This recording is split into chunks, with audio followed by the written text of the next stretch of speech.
అయోధ్య రాముల వారిని తలుచుకోకుండా ఉండలేము. అలాగే అయోధ్య పూజా సామాగ్రి కూడా వాడకుండా ఉండలేము. అయోధ్య పూజా సామాగ్రి వాడండి, మీ పూజని పరిపూర్ణం చేసుకోండి. డీలర్షిప్, డిస్ట్రిబ్యూషన్, హోల్సేల్ కై సంప్రదించవలసిన నంబర్లు.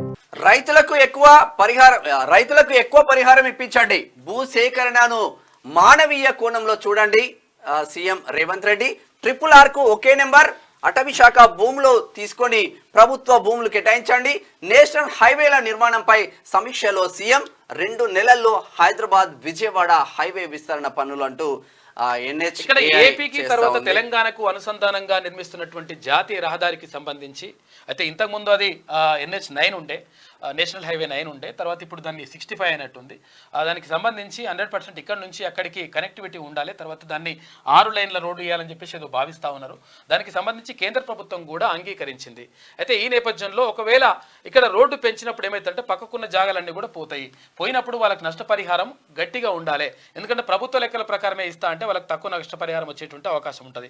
కాబట్టి వాళ్ళకి మంచి చేయాలని చెప్పేసి ముఖ్యమంత్రి చెప్తా ఉన్నారు. నిజంగా ప్రభుత్వ లెక్కలు ఒకలాగా ఉంటుంది, మార్కెట్ వాల్యూ ఒకలాగా ఉంటుంది. మార్కెట్ వాల్యూ ప్రకారం వాళ్ళకి నష్టపరిహారం ఇస్తే బాధితులకు న్యాయం జరుగుతుంది. భూసేకరణపై మానవీయ కోణంలో ఆలోచించాలని, నిబంధనల ప్రకారం ఎంత ఎక్కువ పరిహారం వస్తుందో అంత మేరకు రైతులకు దక్కేలా చూడాలని కలెక్టర్లకు సీఎం రేవంత్ రెడ్డి సూచించారు. రాష్ట్రంలో నేషనల్ హైవేల నిర్మాణంపై బుధవారం సెక్రటేరియట్లో సమీక్ష సమావేశం నిర్వహించారు. అయితే ప్రభుత్వం నుంచి సహకారం ఉన్న భూసేకరణ ఎందుకు ఆలస్యం అవుతున్నదని అధికారులను సీఎం రేవంత్ రెడ్డి ప్రశ్నించారు. ఈ ప్రభుత్వ రిజిస్ట్రేషన్ ధరలు తక్కువగా ఉండడం, మార్కెట్ ధరలు ఎక్కువగా ఉండడంతో భూములకు ఇచ్చేందుకు రైతులు ముందుకు రావడం లేదని చెప్పేసి కలెక్టర్ తెలిపాడు. అయితే ఇక్కడ భూమి రేటు ఒకవేళ మార్కెట్ ధర ప్రకారమే ఒకవేళ రైతులకు ఇస్తే వాళ్ళు వేరే దగ్గర భూమి కొనుక్కోవడానికి కొంతవరకు అవకాశం ఉంటుంది. అయితే అట్లా కాకుండా మార్కెట్ ధరల గురించి ప్రకారం కాకుండా ప్రభుత్వ రేట్ల ప్రకారం ఇస్తే వాళ్ళు రైతులు ఇవ్వరు. నేను ఎందుకు భూమి ఇవ్వాలరా అంటారు.